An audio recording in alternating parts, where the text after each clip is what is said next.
Out of the hangar, get our motor running. We're going to taxi to the end of the runway, do our cigar tip takeoff checklist, controls, free and full range, instruments set, gas on and level, altimeter set to the field elevation or the barometric pressure. And then we're going to do our run-up at 1750 RPM. We're going to do the tip part of our checklist. Trim, set for takeoff, interior, locked, and propeller, forward to the max power RPM position. Then we're going to take off. And what we're going to do today is some cross-control maneuvering. We're maneuvering across the runway from runway light to runway light. Now, if this looks a little rough, you'll note the windsock is straight out and perpendicular to the runway. We were taught to do this in harsh conditions by our World War II instructors at Ayers, so that on good days, it would be a snap to do extreme maneuvering. What can you do with it? Well, if you're doing any kind of low-level work that requires terrain following, you can do so with confidence. And with this kind of training, you may have some opportunities that others simply won't have and be able to see outs for yourself that others simply won't see. If you're one of the A-10 instructor pilots from Dothan, you'll recognize this field. It's where we went through cross-control live, first in Stearman 291 and then in various other aircraft. But of course, first, we all start in the chair. Hard to get killed in a chair. Next, we'll move to a static airplane we're going to try this in. Control yoke or stick will be fine. Nose left, left rudder, right aileron. Nose right, right rudder, left aileron. You try it. Nose left. Nose right. Which direction are we flying? We're flying to the right. The big rudder on a Cessna 180 makes it an excellent trainer for cross control. Where did these techniques come from and how were they developed? If you guessed World War I, you were right. These pilots were flying rotary engines where the propeller is simply bolted to the engine and the entire engine spins around a stationary crankshaft. They learned this set up a gyroscopic effect, and by sudden control movements they could spin the airplane completely around the gyro by using the well-known force vector of 90 degrees. One of these pilots was General George Kenney, pictured with his World War I flying unit, and trained by the legendary Bert Acosta, aka Bad Boy of the Air, for his numerous infractions, taking off across runways, buzzing steeples, flying under bridges, and the like. Kenney, described as a pirate born 300 years too late, knew low-level techniques well. So when his aide, Major William Benn, suggested taking a B-17 high-altitude bomber on the deck to skip bomb a ship, he and Ben personally took a B-26 up to try it out. It worked. And after Ben got a squadron trained to fly the big bombers in at 200 feet, 220 miles per hour, and dropped 60 to 100 feet from the ships, bomb hits went from 5% to 70%. Kenney's next Buccaneer recruit would change the game completely. Paul Pappy Gunn was a tactician, technician, out-of-the-box thinker, and motivated man to get things done in a hurry. Few knew his wife and child were held captive in the Philippines. Gunn took off to the Australian bases in a B-25 he named Out of Stock, because that's what he was looking for.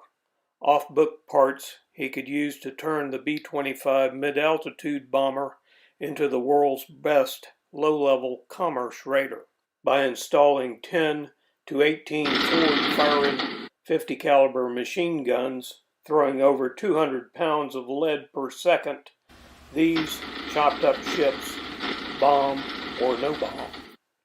He had first tried a package of 450s in the A-20, but as one of his pilots and my personal mentor John Boggs said, we loved the A-20's speed, but it couldn't take a hit.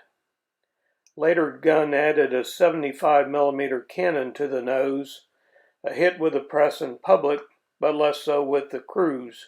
As Boggs said, it seemed the whole airplane stopped in midair when you touched off that thing, and the cockpit filled with smoke when the loader opened the breech.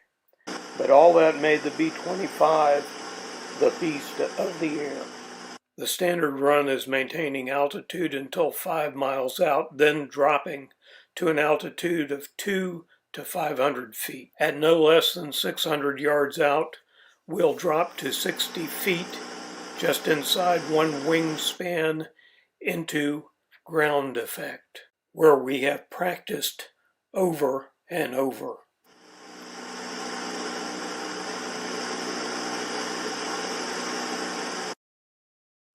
Can you see the B-25 coming in? It's coming in ground effect. Try it again. Spot the B-25 coming in ground effect. What is ground effect and how do we use it? You first encounter ground effect when your instructor shows you what is called a soft field takeoff. You apply flaps, hold the stick back in your lap, apply full power, and as you're going down the runway, you build up a ball of air under the wing and can take off in ground effect before you can fly in clean air. And the object is to build up speed going over the ground until you can do your normal climb. This ball of air sets up behind the wing spar. It feels mushy, dangerous. It feels like you're trundling down the runway on a half-filled balloon. The ground effect at speed is quite different. That's the one we're going to use. And I'm talking about speed over maneuvering speed, up to full power. This ground effect sets up in front of the spar. You can clearly see it on this aircraft I'm flying here. The wingtip vortices curl up under the wing instead of twirling off into space. It now helps us with our lift. This ball of air is anything but mushy. It's like going down the pike on top of a baseball. Further, we can use the effect on top of the baseball to use cross-control maneuvering. This is what the B-25 pilots were using going in. All right, Captain, you are the best of the best of the best. We're going to do some live flying now. We're going to set our RPM manifold pressure. We're going to be in a B-25. You're in the left seat. I'm in the right seat. I'm going to be taking you down into the field, doing some maneuvering with you. I'll be riding on the controls with you, and then I'm going to tell you you've got it, and you've got it. I want you to note how smooth the flying is going to be, because if it takes 3 degrees to have 1 G, everything's at equilibrium, it only takes a rise of 3 more to get 2 G's. And the key word here is sudden. No herky-jerky movements on that control. We want everything smooth, smooth, smooth. Because you can have, we're going in at over 30,000 pounds, 2 G's, We've got 60,000 pounds and 3 Gs.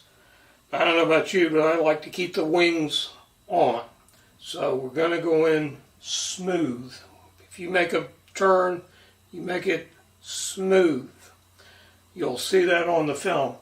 You may hear some additional noise. That's the top turret opening up. On the controls, the bottom button is for cannon. I'll handle that on my control, and you handle the guns on the top button. Here we go. Left rudder, right aileron, tank shot, neutralize, jump the tree, right rudder, left aileron, left rudder, right aileron, rudder, left aileron. You got it, it's your airplane, Captain.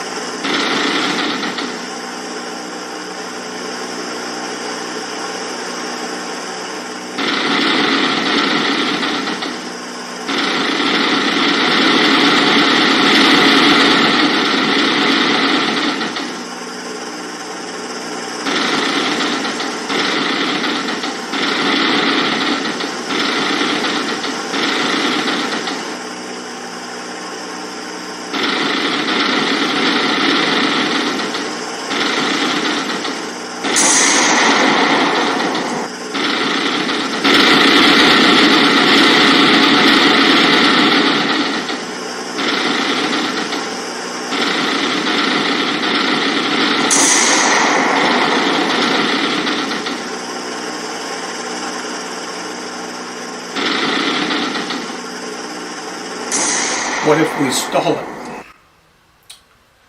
Well, for stalls, we must look to FAA Aircraft Circular 120 for guidance. Stalls must be performed at an altitude safe. So what do we do? The best explanation that I ever saw was given by Johnny Neal, flew with Chenault, P-40 instructor at Panama City, along with John Boggs when he was shot down in a B-25 and sent back to the States. Here was his explanation for stalls without losing any altitude. This saved my bacon total of 3 times. Can yours. We're always closer to a stall than we think, and we must be ready to recover from a stall immediately in all cases.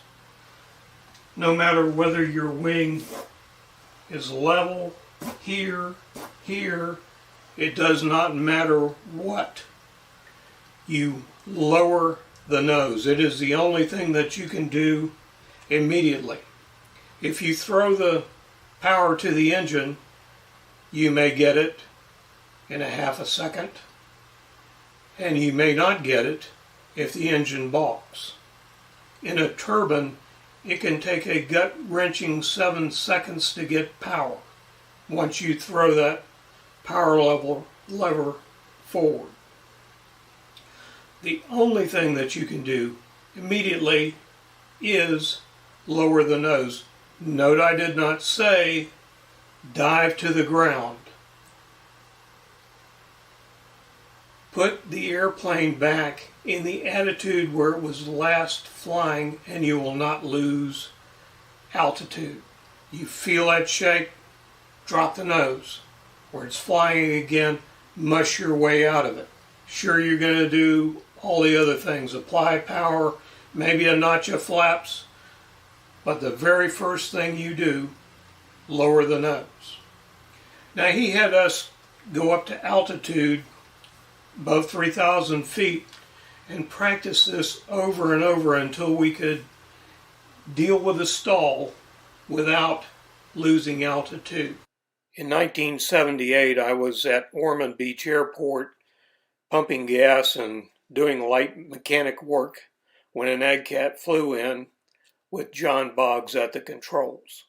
He was there to take over Twin Cat Corporation, and turn what had been originally a 220 horsepower AgCat into a 700 horsepower monster. He overheard one of the young flight instructors say it was such a shame that Embry-Riddle would hire such an old man to fly. He immediately jumped in that airplane and for the next 45 minutes beat up that airport in an aerial demonstration that would put the Blue Angels or Air Force Thunderbirds to shame. When he taxied back up to the gas pumps, I was there to greet him, and he said, "Hey kid, why don't you come to work for me? I could use a hand." Well, of course, I had to work for a guy like that. He had just demonstrated everything pilots normally simply talk about. He could walk the talk. And later, when I was stuck in a dead-end job, he called me up and said, "I'm at Ayers Flight School with my old P-40 instructor buddy, Johnny Neal. If you ever want to learn the techniques, now's the time." I jumped at that chance, and of course, it changed the course of my life. John Boggs was with the Far East Air Force at Clark Airfield when it was bombed to smithereens on day one of the war. He took off in a P-40 and was quickly shot down, as most of them were, since the armchair generals had rejected Chennault's tactics. He made it out of the Philippines on one of the repaired B-17s, was assigned to the 7th, training and leading pilots and medium bombers until shot down over New Guinea, and when rescued was so emaciated, he was sent to Panama City as a P-40 instructor, where he met Johnny Neal.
You have been most gracious in allowing me your time. You should know that I am the very last to graduate in my graduating class at high school. In fact, until 3:45 p.m. on graduation day, I didn't know if I was going to graduate at all. My problem was mathematics, gobbledygook to me, and it wasn't until 20 years later, when I was picking up a degree in an unrelated field, that I find out